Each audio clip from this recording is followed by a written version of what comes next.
Blender tutorial series की एक नई वीडियो में आपका स्वागत है। में हम ब्लेंडर के 4 टूल्स को डिटेल में जानेंगे। सबसे पहले हम एज स्लाइड और वर्टेक्स स्लाइड टूल्स के बारे में जानेंगे और इसके बाद श्रिंक फैटन और पुश पुल टूल को भी जानेंगे। तो चलिए हम पहले एज स्लाइड और वर्टेक्स स्लाइड टूल्स को देख लेते हैं। तो इसके लिए सबसे पहले हम यहाँ पे शिफ्ट ए प्रेस करके एक यूवी स्फीयर ऐड करते हैं। इसके बाद एज स्लाइड टूल पे क्लिक करते हैं। देखिए एज स्लाइड की मदद से हम ऑब्जेक्ट में जितने भी एजेस हैं उन्हें मूव कर सकते हैं। जैसे अगर मैं आपको यहाँ पे एक एज सेलेक्ट करके दिखाऊं तो देखिए यहाँ पे एक येलो कलर का आइकन दिख रहा है। अगर मैं इस पे माउस पे लेफ्ट क्लिक करके इसे मूव करूं तो देखिए ये एज मूव हो रहा है। तो इस तरीके से हम एज स्लाइड टूल की मदद से ऑब्जेक्ट के किसी भी एज को मूव कर सकते हैं। लेकिन आपको एक बात याद रखनी है कि इसके आसपास के जो एजेस हैं आप उनके बीच में ही इसे मूव कर सकते हैं। आप इस एज को इसके बाहर लेके नहीं जा सकते। लेकिन अगर आपको इसे इस एज के बाहर मूव करना है तो उसकी भी एक ट्रिक है, वो मैं आपको आगे बताता हूँ। तो जैसे ही हमने माउस के लेफ्ट बटन को छोड़ा तो देखिए हमारा एज जो पहले यहाँ पे था वो यहाँ पे खिसक चुका है। इसके साथ ही यहाँ पे हमें एक एज स्लाइड का पॉपअप दिख रहा है। अगर हम इसे ओपन करें तो देखिए यहाँ पे आपको कुछ ऑप्शंस दिख रहे हैं। सबसे पहला ऑप्शन फैक्टर का है। इसकी मदद से हम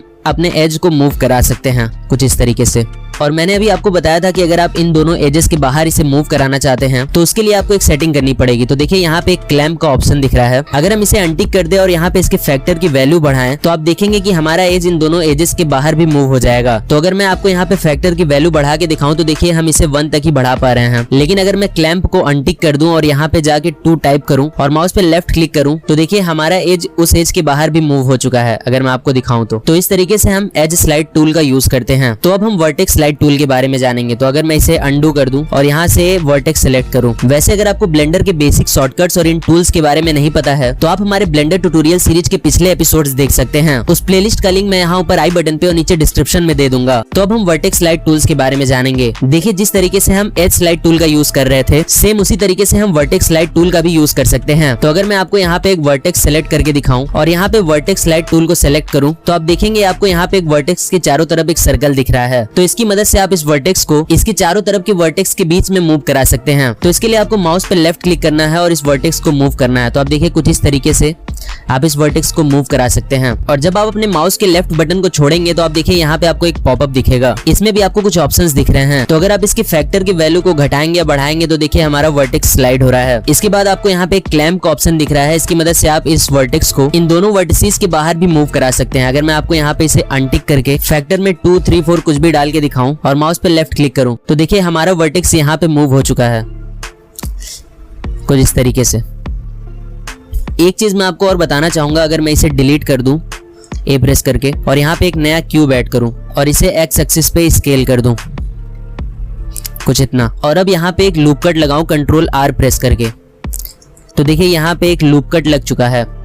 तो जब हम ऑब्जेक्ट में कहीं पे लूप कट लगाते हैं तो हमारे सामने एक पॉपअप ओपन होता है और इसमें भी आपको एक फैक्टर का ऑप्शन दिखता है। अगर मैं इसे बढ़ा के दिखाऊं आपको तो देखिए हमारे वर्टिसेस कुछ इस तरीके से मूव हो रहे हैं। तो ये भी सेम एज स्लाइड टूल की तरह ही काम करता है। लेकिन अगर हमें इन एजेस को इन दोनों एजेस के बाहर मूव करना है तो इसके लिए हमें एज स्लाइड टूल का यूज करना होगा। तो सबसे पहले हम यहाँ पे एज सेलेक्ट करेंगे और अब हम एज स्लाइड टूल पे क्लिक करेंगे। इसके बाद हम इन एजेस को थोड़ा सा मूव करेंगे तो देखिए हमारे सामने ये पॉपअप ओपन हो चुका है। अब यहाँ पे हम क्लैंप को अनटिक करके इसकी वैल्यू को मान लीजिए 2 कर देते हैं तो देखिए वो एजेस इसके बाहर भी मूव हो गए। अगर हम इसके फैक्टर को चेंज करें तो आप देखिए यहाँ से ये कम या ज्यादा हो रहा है। अगर हम इसे 3 कर दें तो देखेंगे आप ये थोड़ा और ज्यादा बाहर मूव हो गया। वहीं अगर हम क्लैंप पे टिक कर दें तो आप देखेंगे ये उन्हीं दोनों एजेस के बीच में आ गया। तो इस तरीके से हम एज स्लाइड और वर्टेक्स स्लाइड टूल का यूज करते हैं। अब हम श्रिंक फैटन टूल के बारे में जानेंगे। तो सबसे पहले हम इसे ए प्रेस करके एक्स प्रेस करके इसे डिलीट करते हैं और यहाँ पे एक नया क्यूब ऐड करते हैं। इसके बाद हम श्रिंक फैटन टूल पे क्लिक करते हैं। तो अगर मैं आपको इसके किसी एक फेस को सेलेक्ट करके दिखाऊं तो आप देखेंगे कि यहाँ पे भी हमें एक येलो कलर का आइकन दिख रहा है। अगर मैं इस पे क्लिक करके इसे हल्का सा नीचे की ओर लेके जाऊं तो आप देखेंगे कि हमारा ऑब्जेक्ट और पतला हो गया। और अगर मैं इसे ऊपर लेके जाऊं तो आप देखेंगे कि ये और ज्यादा स्केल हो रहा है। तो श्रिंक फैटन टूल की मदद से हम किसी भी ऑब्जेक्ट को श्रिंक कर सकते हैं, यानी उसे सिकोड़ सकते हैं कुछ इस तरीके से और उसे कुछ इस तरीके से वापस भी खींच सकते हैं। जब हम इसका यूज करते हैं तो यहाँ पे भी हमें एक पॉपअप दिखता है। इसमें आपको एक ऑफसेट का ऑप्शन दिख रहा है। अगर आप इसकी वैल्यू को चेंज करेंगे तो आप देखिए यहाँ पे हम अपने ऑब्जेक्ट को श्रिंक कर पा रहे हैं या फैटन कर पा रहे हैं। इसे और डिटेल में जानने के लिए अगर मैं यहाँ पे एक मंकी ऐड करूँ शिफ्ट ए प्रेस करके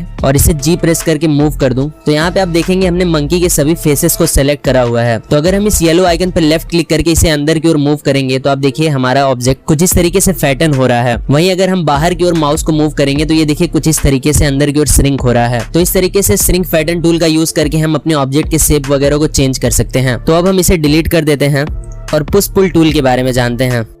तो इसके लिए सबसे पहले हम पुश पुल टूल पे क्लिक करते हैं। तो इसमें भी आपको यहाँ पे एक येलो कलर का आइकन दिख रहा है। अगर मैं इस पे क्लिक करके इसे हल्का सा नीचे की ओर ले जाऊं तो आप देखेंगे कि हमारा फेस चारों तरफ से ऐसे फैल रहा है। और अगर मैं इस पे लेफ्ट क्लिक करके इसे ऊपर की ओर मूव करूं तो आप देखेंगे कि हमारा ऑब्जेक्ट सिकुड़ जा रहा है कुछ इस तरीके से।